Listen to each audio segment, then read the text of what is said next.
for this event was make a screensaver. So we have another ocean seafood lover with us today. So, okay. First, to do a quick introduction, Maria Finn came to be with us today from Sausalito, and she's an author, and the name of the book is The Whole Fish: How Adventurous Eating of Seafood Will Make You Healthier, Sexier, and Help Save the Ocean. Exactly. Maria's great. She writes for Sunset Magazine, commercial fisherman at one point in her life. Get a chance to talk to her later. There's some good stories. So, and John Sundstrom is chef and owner at Lark, good friend, James Beard Award winner, just released a really fabulous cookbook, Eating Against the Grain. And we're going to get started with Maria's presentation. Thank you. Thanks.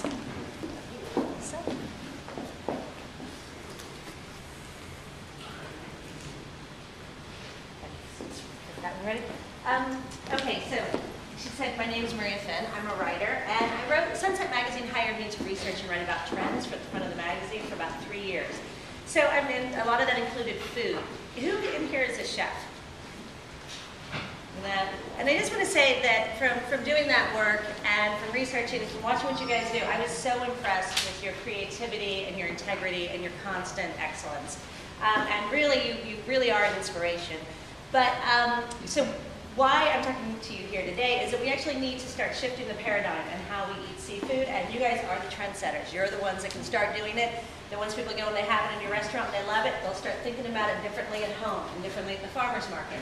So this is kind of to encourage you guys to start using underutilized species.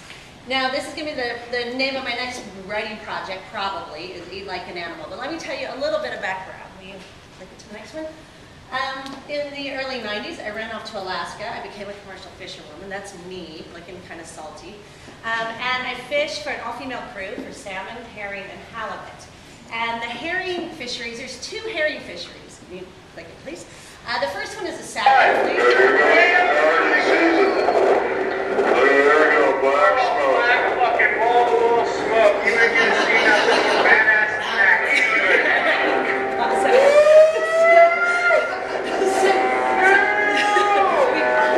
So that is the Sacro herring fleet. What they're doing, they're out there fishing. I think they're up there right now in Sitka doing this. And the herring travel enormous schools. So you can have an opener that lasts 20 minutes. One set can mean 100 tons of herring. It is amazing the amount of fish they catch in such a short period of time. I was up there fishing for rowan kelp, which is a much mellower fishery. It's like farming. So we would go in this little bay tucked away from all the other boats, and we would hang kelp in the water onto kind of these long nylon strands. And then when the herring came in, they would spawn on that. We'd take it out, we'd brine it, we'd ship it to Japan. And so when we were waiting for the herring to arrive, oftentimes on fishing boats you spend a lot of time waiting. So we were waiting for the fish to arrive about a week or so in Prince William Sound. And I walked out on deck one day, and I noticed on shore there were about 100 bald eagles, about 200 seagulls, and then sea lions started popping up everywhere around the boat. And all of a sudden you're like, oh, the herring are here. And the seagulls and the eagles went in the sky, they started diving the water, and they all are coming up with, mostly the eagles, with herring. And the herring started spawning, and the whole shoreline turned white, kind of like a milky white color. And the herring were even dropping eggs from the sky, from the eagle's talons. And all the other birds are kind of attacking what they drop, and the sea lions are roaring. And then I saw a big pool of crimson blood against the shoreline. And an orca whale, an orca came up kind of by the boat, its big sheath, and just started moving back out to Prince William Sound very slowly. And I stood there on the deck, and I felt like this shadow of the industrial world, watching this kind of ancient cycle. And these animals were in a frenzy. This is kind of their fertility food that comes through, so they can mate, they can have their young, they can migrate. It's filled with omega-3s, protein, vitamins, minerals. They were all eating it except us. We were shipping 100% of it to Japan. And the Japanese were only eating the eggs. They eat the eggs in New Year's, it's a sign of prosperity. And the bodies get turned into fertilizer, pet food, and pellets to feed the industrial fish farms. So all of that nutritious food, none of us were eating it. And so we're just slowly starting to. So, will you switch that? So when I started talking to some scientists around this idea of forage fish on the West Coast, forage fish meaning herring, sardines, anchovies, smelt, and why aren't we eating them? And they're very, very strongly trying to encourage people to eat these fish. And one thing they're trying to do that this sort of meshes with is an idea of ecosystem-based fisheries management.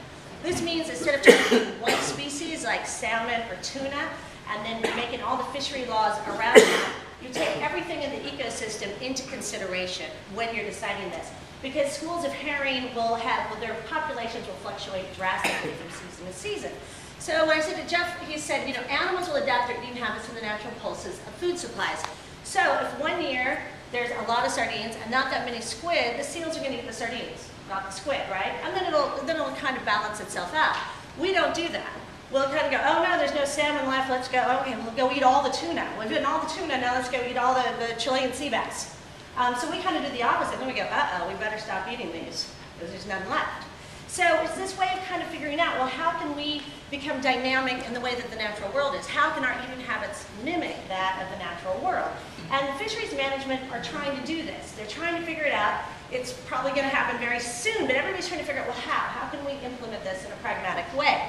So Jeff, I said, so we should eat like animals. He said, yes, we should eat like animals, which means when there's an abundance of something, we eat it. When there's not, we don't. So it's fairly simple. But then it gets more complex. He sent me to a scientist named Charles Fowler. And he kind of started this whole idea of environmental eating. He actually is based here in Seattle, so you can't read this very well. He worked with National Marine Fisheries Service. So when Jeff first sent me to read his work, I thought, oh no, I'm not going to be able to understand it. He's a scientist. But actually, when I started reading it, it actually read a lot more like Emerson and Thoreau than science. And I don't know if you can read this here, but what he's saying is that as eaters, as chefs, we need to follow the laws of nature. We should not be imposing our systems onto nature. It says political, social, religious, economic, legal, special interests are eclipsed by the laws of nature. Uncertainty, including the unknown, is part of the complexity. That we need to enter into that complexity. And we need to not fear that complexity. And we need to start shifting how we do things, not trying to make nature conform to us, because it won't do that. We have to adapt ourselves to nature. That's what we're seeing with ocean acidification right now as well. Right? So we kind of go, okay, well, we can think about this as contemplating the infinite elements of the universe, because every ecosystem is overlapped with one another, right? They go on to infinity. So he doesn't, Charles Fowler doesn't call it ecosystem-based. He calls it biosphere-based fisheries management. And so it gets very complex. But the easy part is we can actually just start eating herring. So here's a nice little pickled herring winter citrus salad. I wrote an article for San Francisco Chronicle this herring season of what all the chefs in the San Francisco area are doing with herring. And the great thing about being a food writer is I only have to find 3 people doing something to call it a trend. So that's, and the other thing is chefs can be quite accommodating. So I can say, if you put herring on your menu, I'll put you in the Chronicle. So that's the so that's the other part of it. And so this is so I started finding all these chefs who are doing it. And I know it's hard to source herring because fishermen fish it in big supplies. They don't want to just give you 100 pounds of it, and then you have to do something with it fast. Our supply chain is not optimal right now for doing that. And I know it's hard working with wild animals when you're chefs. Like, I know what you do is hard, and that's very hard. But I got a email from a shipwright in Sausalito, and she said, we're going to have a herring festival. It's to raise money for our wooden boat dock. And she goes, it's in 3 weeks, we don't know where it is yet. And I thought, oh God, okay, there's gonna be like 12 people there, right? And so our waterfront's kind of a disorganized, like Cannery Row sort of place. But it ended up, you went over, it was a beautiful day.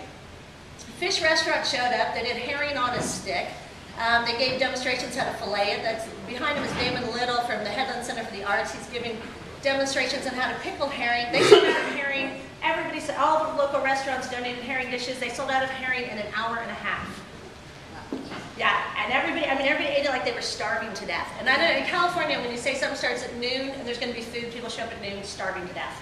And so they just ate it all. And so if Sausalito can do this, Ballard can do this. Like, isn't Ballard used to be called like Little Norway or something like that? And so this was just the first year. It was a big success. They got people eating herring. They raised some money. And this goes on all over Europe. Every country in Europe has a big herring festival in the winter. It's a fatty, delicious winter food.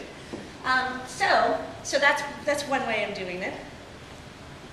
Now, this is my book, The Whole Fish, that just came out on TED Books in October. And the idea behind The Whole Fish is that we should be eating the entire fish. So the head, the belly, the eggs, the bones. I have recipes in the book from great chefs all over the West Coast for all of these things. As well, we should be eating underutilized species, like I was just talking about the forage fish, and sustainably farmed fish. And so there's recipes in there for all of that. But I chose the salmon to write about primarily in The Whole Fish. First of all, because I'm very familiar with the salmon, but also because it connects so many ecosystems. It's one of the few animals it takes minerals from the ocean, brings it into the fresh water. 136 other animals rely on this fish for their food. It's almost Eucharistic in nature in the sense that it gets eaten by these animals, taken to the land, it fertilizes the land. It then creates a riparian buffer zone that cleans the river and creates shade for the young salmon. And so these are amazing wild animals. And so so as far as taking them out of the water and eating them, we developed this bad habit in the United States of just taking a couple of prime fillets and kind of tossing the rest. So there's all these healthy parts. The other thing is we need to be eating all 5 species of wild salmon. Now everybody knows there's pink, keta, coho, king, and sockeye, and keta used to be chum. All you have to do is come up with a new name and people will eat it, right? There's no reason we're not eating pink and keta salmon. Is anybody here served pink salmon? All right, excellent. And this is kind of trout-like. In my book, I have recipes from Riley Stark's Lummi Island Wild. He reef nets pink salmon. It's with solar-powered boats, and well, I have a quote by him coming up. So as far as these go, people start saying like, oh, we're going to have 9 billion people to feed in 2050. We need genetically engineered salmon, or we need industrial salmon farms. No, we do not. What we need to do is we need to start eating all the salmon, we need to eat all the parts of the salmon, and then we also need to clean up our streams and our rivers and make sure they have habitat. Because going further and further away from nature, the laws of nature, we don't know what the unintended consequences are for genetically engineered salmon, but I have a feeling they're not going to be good. So, thank you. Oh, no, you're not. Oh, okay. Okay, so here, this is Riley Stark's. Pink salmon are the cleanest food available. They only live for 2 years and don't accumulate any PCBs. And he sells pink salmon hamburger out of there. He sells pink salmon roe. And I think probably he's going to sell the whole fish. And this is supposed to be a good year. Last year was not a good year. They're about every 2 years they pulse. So this year should be a good year for them. And that's a wonderful business to support that's local here. Okay, sorry about this. So when we talk about habitat, you guys probably all know about this too. The removal of the dams on the Elwha River will open up 70 miles of habitat to all 5 species of Pacific salmon and the steelhead trout. They took down 1 dam last year, and they already had a steelhead, indigenous steelhead spawning behind it. And so they think this is going to be a real success story. So right now the number of salmon in this river are about 3,000. They're expecting 300,000 salmon to come back and to be restored in this river. So I don't know how yet we can support this and other projects like it, but we really do need to do that, and especially supporting some of the indigenous tribes that are going to be fishing these fish and that have fought long and hard to get these dams removed. This would be some way that we can, the West would need to make this stuff profitable and create more habitat for wild salmon.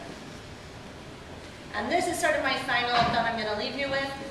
Humankind is not woven the web of life. We are but one thread in it. What we do to the web, we do to ourselves. And that's by Chief Seattle. He said it a long time ago before environmentalists started referring to the food web and the ocean web and the marine web. It's this idea that we are all deeply interconnected in this, and we're starting to see how things keep coming back around to us, and how our actions do come back, impact the land and impact us. Whatever we're putting on our lawn gets flushed right into our rivers. Our fish eat that, we eat them. And so we're starting to learn about that, and so all we need to do is just enter into it, enter into the unknown and into uncertainty. Thank you.